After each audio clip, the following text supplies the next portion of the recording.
cuando yo era chica, a mi mamá se le salía la cabeza. Entonces yo iba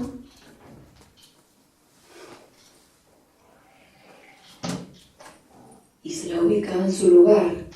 No podía verla así. Y mi papá lo que le pasaba es que se olvidaba los brazos. Me decía que había venido apurado del trabajo y que seguramente que al día siguiente los iba a encontrar. Yo tampoco podía verlo así. Entonces lo iba a buscar y... El tema de mi papá era bastante complejo porque cuando discutían con mi mamá se le salía el rostro. Yo también sabía qué hacer. Lo primero que hacía era le ponía la nariz así podía respirar. Después la boca. Por último los ojos. Así no se asustaban. Mi mamá también quedaba mal, se le desarmaban las piernas. Entonces, primero les ubicaba los pies, los tobillos, las rodillas. Al principio el andar era pesado, pero pronto recobraba el ritmo habitual. A mi papá lo echaron varias veces del trabajo. Y una vez, la última vez, tardó un montón en volver a casa. Y mi mamá pasaba de la preocupación al enojo, pero no hacía nada. Entonces iba yo. Es más, un día le tuve que mentir para que vuelva a casa. De tanto trabajo que tenía en esa época, me quedaba dormida en la escuela. A ver, era una cosa extraña, porque yo lo comprobé. Me pasaba con maestras, maestros de años, de pocos años. La cuestión era que yo me sentaba en el banco y comenzaban a dar la clase. Y no sé, algo en su voz, aterciopelada, que hacía que me quedara dormida. Los maestros y las maestras ya sabían lo que pasaba en casa, entonces no decían nada.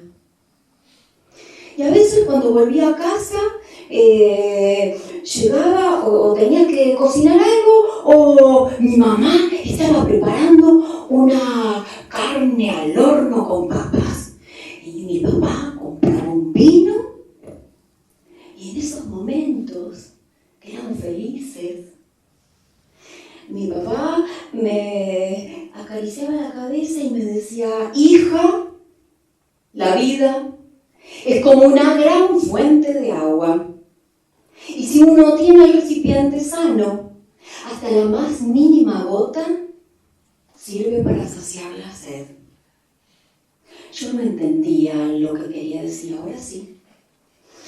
Una mañana, un hada me sacó de la cama y me puso frente a un manjar de chisitos, papas fritas, gaseosas. Se puso a mi altura y me dijo: los chicos no pueden hacer el trabajo de los padres. Pero si yo no lo hago, ¿quién lo va a hacer? Alguien lo va a hacer. Y después me devolvió a mi cama. Ese es mi secreto. Los chicos no pueden hacer el trabajo de los padres. Que un día quiso aprender el idioma de los humanos, pero como en su selva nunca había visto alguno, decidió ir a buscarlo. Recorrió la selva de punta a punta y se dio cuenta que a los humanos no les gusta estar en los lugares cerrados, sino que a lo mejor en los claros, junto al río, Así que se posó en uno de los árboles más altos y miró. Ahí, junto al río, había 2 hombres. Uy, que los hombres también lo vieron arcoíris y dijeron: lo encontramos, ya lo tenemos, ya lo encontramos. Uy, arcoíris pensó que Tucán quería decir hola y está muy bien para una conversación. Entonces se acercó a una de las ramas más bajas y esperó. Pobre arcoíris. Los hombres eran cazadores. Lo cubrieron con una manta, lo pusieron en una jaula y lo llevaron en una camioneta rumbo al pueblo. Y mientras iban manejando decían: lo atrapamos, ya lo atrapamos, lo tenemos, lo vamos a vender muy bien. Y arcoíris, mientras veía alejarse a su selva, pensaba que otra vez se había equivocado y que Tucán no quería decir hola, sino te atrapamos. 3 días estuvo en el mercado del pueblo y lo compró una familia con una nena de 12 años y un nene de 4. Le cambiaron una jaula por una de barrotes dorados y lo llevaron a su casa. La nena estaba embelesada con su pico fosforescente y sus plumas tan brillantes y negras. El nene todos los días a la misma hora le traía comida. «Come, Tucán, come». Y arcoíris pensó que otra vez se había equivocado y que Tucán quería decir comida. Y tenía ese olorcito a hogar. Él se encariñó mucho con los chicos y los chicos con ellos, pero comenzó a extrañar volar sobre esos árboles de su selva, sobre los ríos. Quedé tan triste. El pico se puso menos naranja, las plumas menos brillantes. Pero, ¿cómo? ¿Cómo le podía explicar a los chicos lo que le pasaba? No hizo falta. Una mañana sintió que su jaula se movía. Eran los chicos que lo llevaban, uno de cada lado, iban descalzos. Atravesaron el comedor, salieron al patio, después la puerta de entrada. Sí, andaron por el camino que los llevaba hasta el río y ahí a la orillita. «Fuera, Tucán, andate». Y mientras arcoíris regresaba a su peligrosa selva, pensó que Tucán no quiere decir hola, tampoco quiere decir te atrapamos, no quiere decir comida.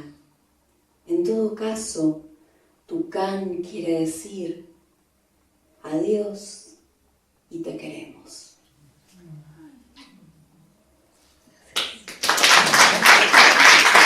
Gracias, soy Alejandra Marroquín, psicoanalista y narradora de cuentos. El primer cuento que les conté es Nadie te creería, de Luis María Pesetti, y el segundo, Tucán aprende la palabra, de Margaret Berbach. Muchas gracias.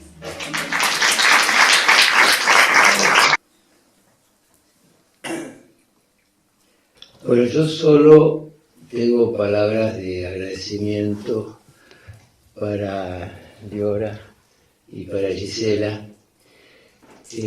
Liora y Gisela me honraron incluyendo el prólogo y vuelven a distinguirme ahora invitándome a la presentación del libro. Que es un libro excepcional sobre la infancia.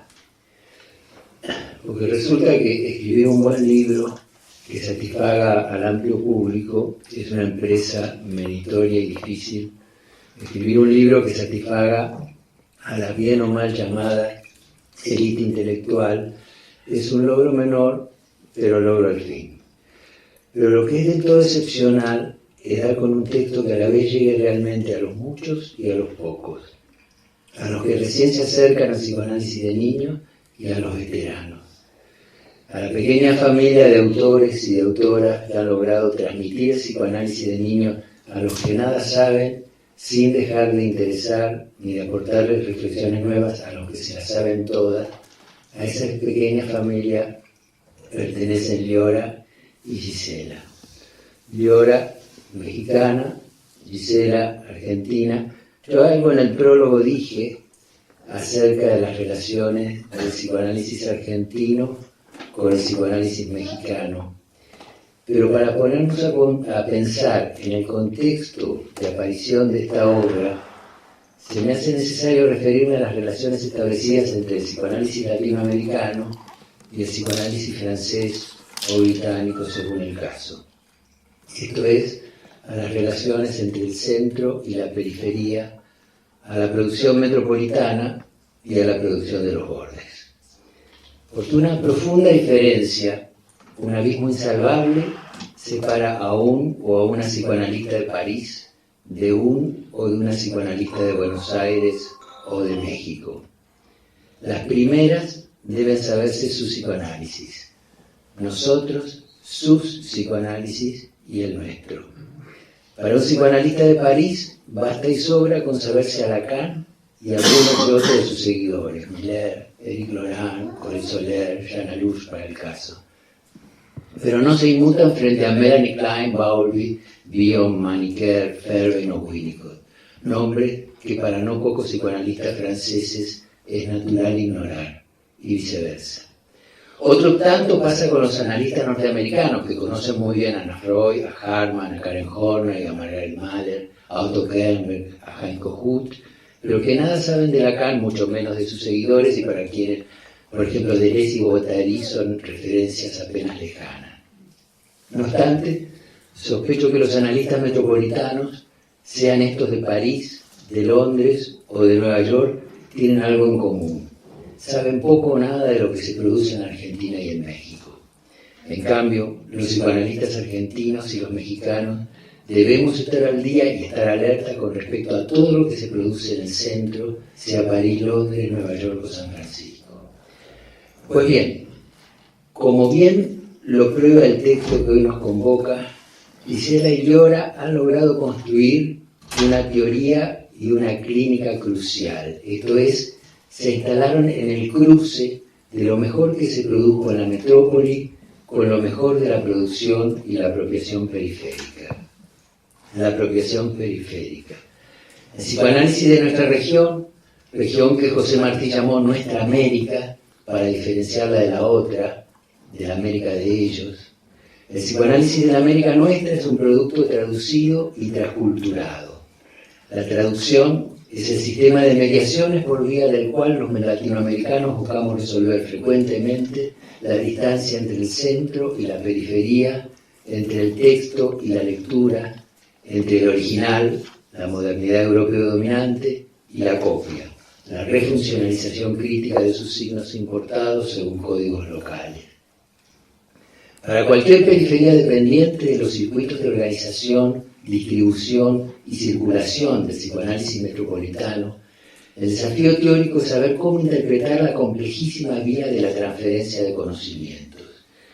Si quisiera continuar con la metáfora de la traducción como imagen de la típica operación intelectual de la élite psicoanalítica de nuestra periferia respecto del centro, se me hace necesario reconocer que suele ser todo el campo el que opera como matriz de traducción. Por precaria que sea la existencia de ese campo, de ese contexto particular, es innegable que funciona como escena de reelaboración, como estructura reordenadora de los modelos traducidos. Por eso, no sería dejar demasiado sostener que la importación del discurso psicoanalítico haya sido el responsable de aportar un impulso definitivo para nutrir el repertorio simbólico necesario para la construcción de la identidad de nuestra cultura. Así, podríamos afirmar que aún los psicoanalistas locales adictos o ecolánicos del psicoanálisis francés están lejos de ser meros imitadores de textos importados y mucho menos pueden ser acusados de colonizadores. No obstante, nada nos autoriza a pensar esta importación del modelo como sencilla o inocente. Una de las complejidades se expresa en la dificultad por apropiarse de la teoría universal a sabiendas que forma sistema con la normativa del centro. ¿Cómo evitar entonces una rendición incondicional a las gramáticas de autoridad del centro? ¿Cómo adueñarse de las categorías técnicas, teóricas y técnicas puestas en circulación por las metrópolis sin que eso signifique plegarse a las jerarquías del poder central? La respuesta está en Infancias, el libro de Gisela y de Liora, porque ambas autoras son excelentes interlocutoras intelectuales de casi todas las autoras y los autores que han abordado el tema. De manera magistral, como solo pueden hacerlo quienes conocen ampliamente los textos fundadores, ellas los procesan y los metabolizan para desarrollar sus propias ideas, para arribar a conclusiones novedosas e inéditas y para construir su particular manera de afirmar un polo conceptual que de aquí en más será referencia obligada para todos los psicoanalistas que aborden los espectros y trastornos de la infancia. En una etapa tan gris de la historia como la que nos ha tocado vivir aquí en nuestra comunidad científica, donde frecuentemente las instituciones demandan la sacralización de las teorías y donde los maestros exigen una adhesión acrítica, aquí, donde tan a menudo el anatema reemplaza la controversia y en su lugar la guerra de prestigio se desatan para ahogar la reflexión, aquí, en esta periferia sombreada que es la América nuestra, Liora y Gisela han sabido construir una alianza fraterna para producir un libro itinerante, un libro conceptual que hoy amplía sus bordes. Y yendo al libro, la primera parte hace foco en la infancia situada. En la actualidad, dice Gisela, nos encontramos con una exacerbación de las políticas neoliberales que también se manifiestan en los modos de pensar y abordar la salud mental. Y Liora agrega que, y la cito, lo que el neoliberalismo introduce en las formas de pensar la infancia es la figura de la población y la regulación del trabajo ligados irremisiblemente a la circulación de la moneda y a la servidumbre hacia ese elemento de circulación mundial. En efecto, en estos últimos años, con el pasaje de un neoliberalismo progre a un neoliberalismo conservador, los valores y principios del capitalismo, el racismo, la guerra, la misoginia, las injusticias, se extendieron y se reforzaron hasta niveles nunca vistos anteriormente. Con la restauración conservadora, la rapiña que se desata sobre los subordinados se manifiesta hasta el extremo en formas de destrucción masiva y destrucción subjetiva sin precedentes. La ocupación depredadora de los cuerpos y las mentes se practica como nunca antes y en esta etapa apocalíptica de la humanidad es expoliadora hasta dejar solamente restos. ¿De qué modo y bajo qué reglas el autismo y la depresión pueden leerse en la clínica como síntomas de la época donde hay que devorar todo, incluso el resto? Se interroga Liora. Las grandes masas de refugiados y desplazados, los explotados y vilipendiados del mundo, los excluidos, componen un cuadro en el que se ponen claramente de manifiesto los estragos del capitalismo. En todas estas situaciones, la crueldad y el desamparo de que son objeto las niñas y los niños aumentan a medida que los mercados se expanden y añaden nuevas regiones abarcando el inconsciente. Y es entonces cuando, y cito a Liora, aparece el niño que, repasado por el escáner médico y acusado por los diagnósticos, se desvanece reproduciéndose como espectro o déficit para significarse ante un mundo que le exige carnet que dicten el valor de su existencia. En otras palabras, credenciales que le asignen un precio para merecer vivir y le ofrezcan un porvenir productivo en terapias especializadas, instituciones clínicas de vanguardia y centros de atención clínica, pedagógica y psicológica.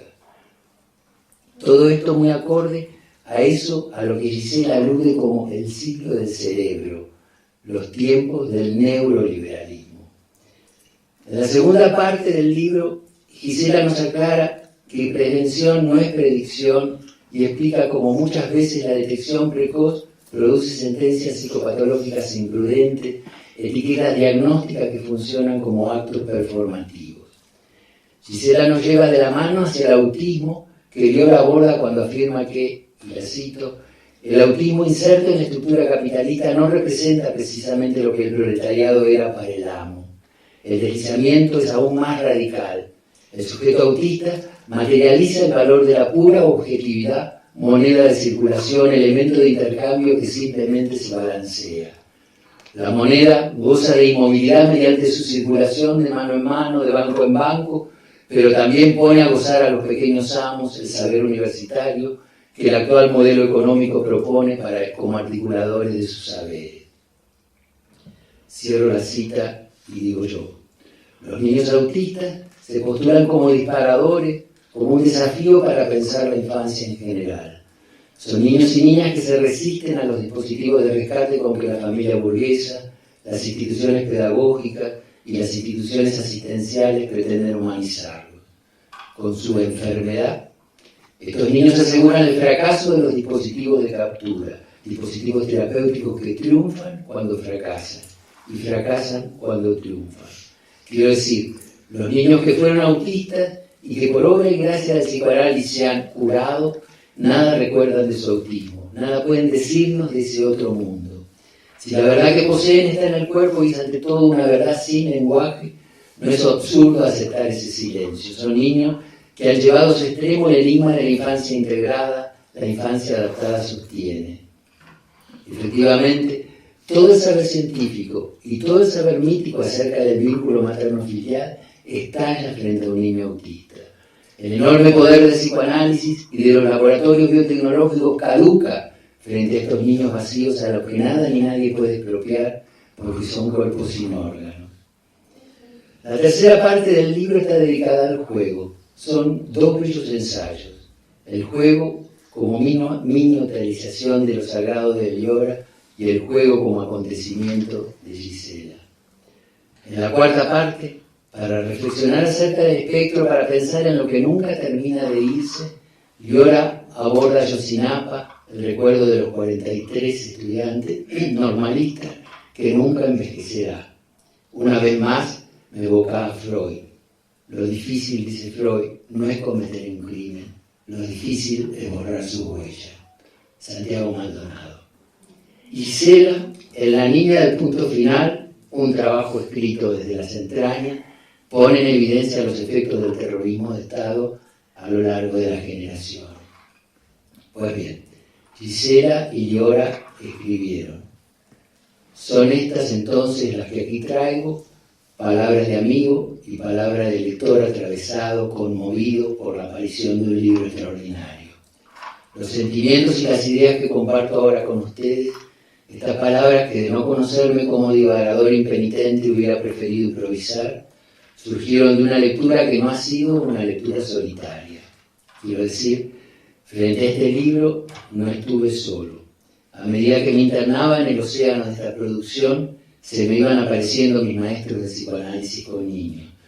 Con Arminda Verasturi, con Betty Garma, Susana Ferrer, Elena Edelson, con Diego García Reynoso, Emilio Rodríguez y Alberto Campos, con todos ellos leí este libro.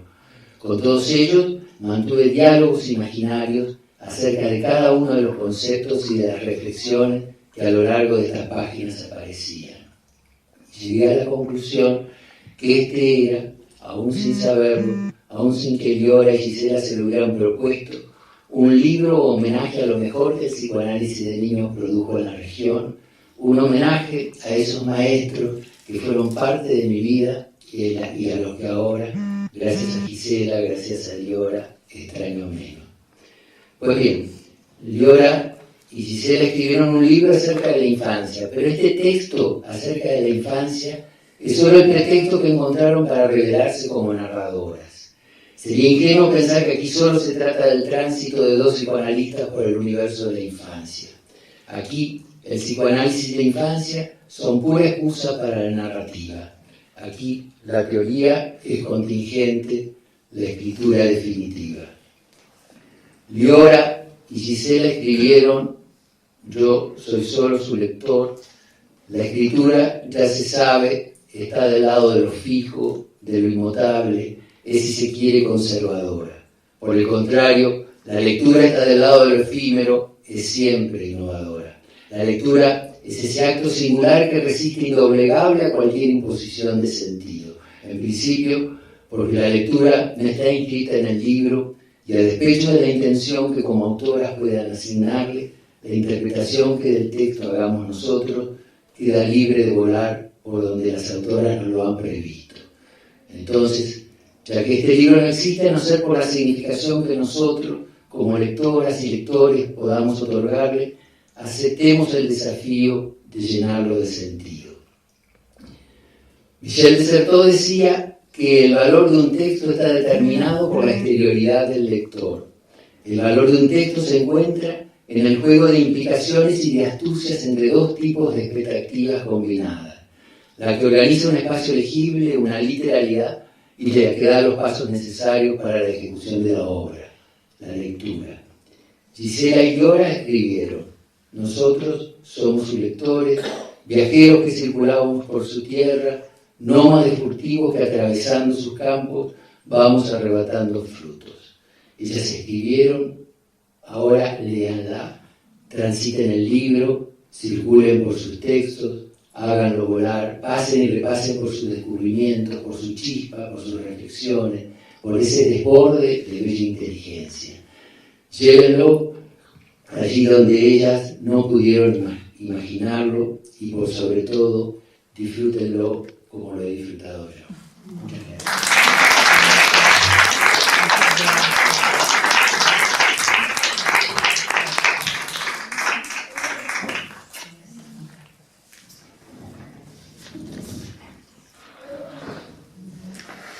Bueno, la verdad que cuando leí el prólogo que Juan Carlos nos regaló tan generosamente, me conmoví.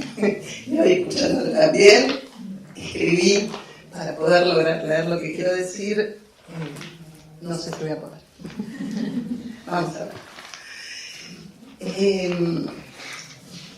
Necesito agradecer. Vamos a ver. Primero a Giora, que confía en mí como profesional y luego como una gran amiga, que hizo y que posibilitó que este libro esté aquí. También a la editorial, que hizo de verdad un trabajo precioso, y a Juan Carlos por la generosidad de sus palabras, y a Alejandra, que fueron muy bellos los cuentos. A mi familia, a Ari por su sostén, a Niki y a Maya por entender a esta mamá apasionada por lo que hace, viajera, soñadora. A mi madre, que anda por ahí, por ser una luchadora, y a mis suegros por su incondicionalidad. A mis amigos de toda la vida, unos andan por acá, a los casi hermanos y a los nuevos con los que compartimos pasiones. Al fondo de infancias, que me hace trabajar mucho y a su vez que me desafía siempre a pensar nuevas ideas y estrategias. A los colegas, a los alumnos, pero sobre todo a mis pacientes, que me tienen paciencia, de los cuales aprendo en cada situación que me desafían. Este es un libro distinto a otros. Se tejió en un entre dos. Es un libro que se introduce en la clínica, la política, la teoría psicoanalítica, que cuestiona los saberes dados, que sale a provocar, que abre múltiples interrogantes. Es un libro que escribimos desde lo que no sabemos, mucho más que desde lo que sabemos. Es un libro que cuestiona etiquetas, clasificatorias, que piensa las infancias en plural, la época, las estrategias biopolíticas y psicopolíticas, los espectros y los desaparecidos. 25.000 en México y 30.001 en Argentina.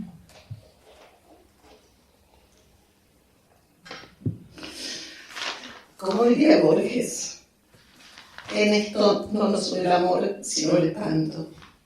Y todos, y especialmente los que trabajamos en salud mental en Latinoamérica, nos interrogamos sobre los efectos del terrorismo de Estado a lo largo de las generaciones. Para concluir esta pequeña introducción, voy a citar el último párrafo del libro, evocando las palabras del historiador Leo Goriani. Nuestro siglo demuestra que el triunfo de los ideales, de la justicia y la igualdad siempre es efímero, pero también que si conseguimos preservar la libertad. Siempre es posible comenzar de nuevo. Es necesario conservar la esperanza, incluso en las situaciones más desesperadas. Por eso, en cada lugar público que tengamos a la mano, no dejemos de preguntar. ¿Dónde está Santiago Maldonado? ¿Dónde están los periodistas? Muchas gracias, muchas gracias.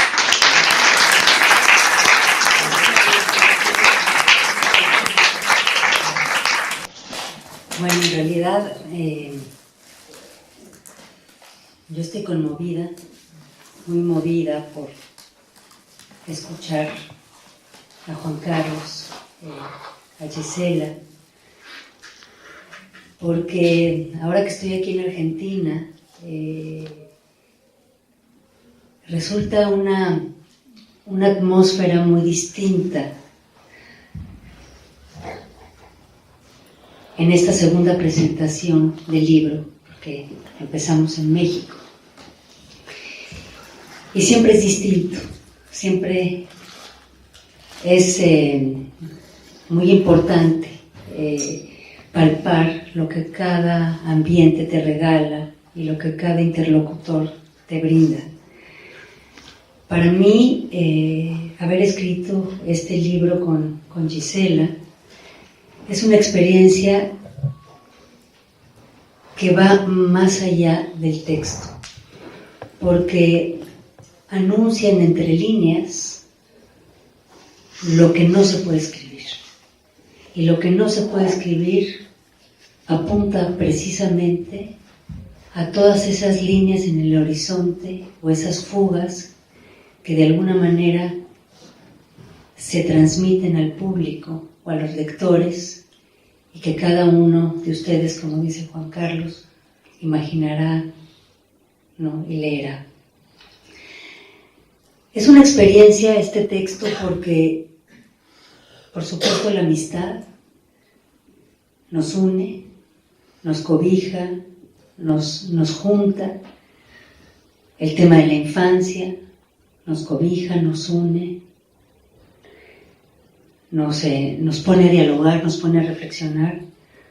Y escribir un texto en dos lugares geográficos, ¿no? México, Argentina, y dialogar, nos pone y nos coloca siempre ante la pregunta sobre cómo la distancia une, ¿no? Y esto es muy interesante, no solamente por las tecnologías, no solamente por los gadgets que sabemos, sino por la posibilidad de dialogar, ¿no? Y de reflexionar juntas.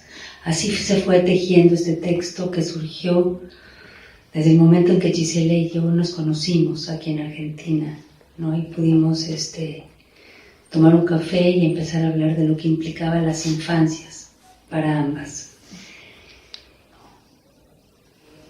El agradecimiento va por todos lados, ¿no? El agradecimiento hacia Gisela, por supuesto, y toda su familia que nos cobija en esta semana, a Manuel, que está ahí atrás de mí,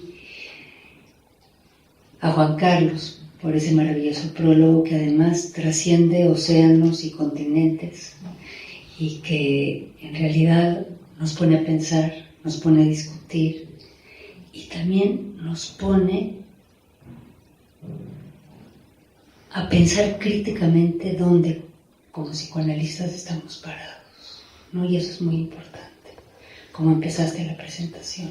Es decir, ese compromiso ético que nos hace leer más allá de lo que tenemos cerca. Y eso es un compromiso en la clínica que compartimos. Muchísimas gracias. Yo quiero agradecer, por supuesto, a mi familia que no está aquí, pero sí está aquí, ¿no? A mis hijos, a mis padres. Quiero agradecer a Manuel, que está ahí atrás filmando, porque Manuel ha seguido paso a paso este texto junto conmigo, pero además ha puesto unas palabras atrás en la contraportada, en la contracara del libro, donde él, desde su posición, y desde su lectura ha hablado y habla sobre la infancia. Muchas gracias por los cuentos, ¿no? Creo que el cuento es lo que nos permite vivir a los seres humanos, definitivamente. Lo que hacemos son puros cuentos. Para mí este texto es una pregunta clínica que surge desde el consultorio, pero lo he dicho en muchos espacios, es una denuncia. Es un texto que implica un grito para poder sostener en silencio y en sonido lo que implica la infancia, el lugar que hay que darle a la infancia. Si la infancia implica sin voz, sin palabra, el que no habla, infans, ¿a dónde está el oído que no escucha? Y me parece que ahí está sostenido el texto. Es decir, la infancia es una forma de hablar, no un sin voz. Y si es un sin voz es porque no hay un oído que escuche y que le otorgue ese lugar. Me parece que nos exige preguntarnos, así como Gisela lo sitúa, por supuesto, en los desaparecidos que está en el texto, en el espectro, ¿no? Es decir, una infancia que también apunta a pensar sobre los desaparecidos, a pensar sobre el espectro, pero también a interrogar precisamente aquello que tiene que ver con lo que es la normalidad, es decir, la normalidad, la clasificación, las evaluaciones, los diagnósticos, que nos remiten precisamente a acusaciones que nos agrupan y que nos globalizan y que intentan robarnos, borrarnos la singularidad y la diferencia. Me parece que hay una preocupación, ¿no? Y una compasión por el sufrimiento humano. Me parece que lo hay, ¿no? Lo hay, lo tenemos todos. Y me parece que hay una preocupación por aliviar ese sufrimiento humano. Pero ahí es donde Gisela y yo subrayamos esta cuestión de qué manera, ¿no? De qué manera se puede hablar del sufrimiento humano, del otro y del deseo de aliviarlo, ¿no? Me parece que ahí corre una línea. Vivimos, y con esto voy a cerrar, pero me parece sumamente importante, en un momento donde tenemos muchas violencias de todo tipo, violencias políticas, violencias terroristas, violencias estéticas, violencias éticas, sociales. Pero también vivimos en un mundo donde hay violencias lingüísticas que engloban todo este tipo de violencias. Y me parece que en esas violencias lingüísticas es donde también en nuestras formas de decir y en nuestras formas de escuchar es donde el psicoanálisis tiene una responsabilidad importante. Es decir, en aquello que el lenguaje nos atrapa y nos hace subjetivarnos. Entre aspectos y trastornos infancias es un texto que reivindica esta pregunta sobre lo que es el vínculo con el otro, que le da lugar a la infancia y que le da lugar a la adolescencia y que le da lugar a la adultez y a la vejez. Porque todos estos momentos tienen que ver con una posición frente al otro. Para terminar agradecerles a todos ustedes y a la Argentina que personalmente me ha abierto las puertas en muchos momentos, ¿no? Con mucho calor, con mucho respeto, con mucha entrega.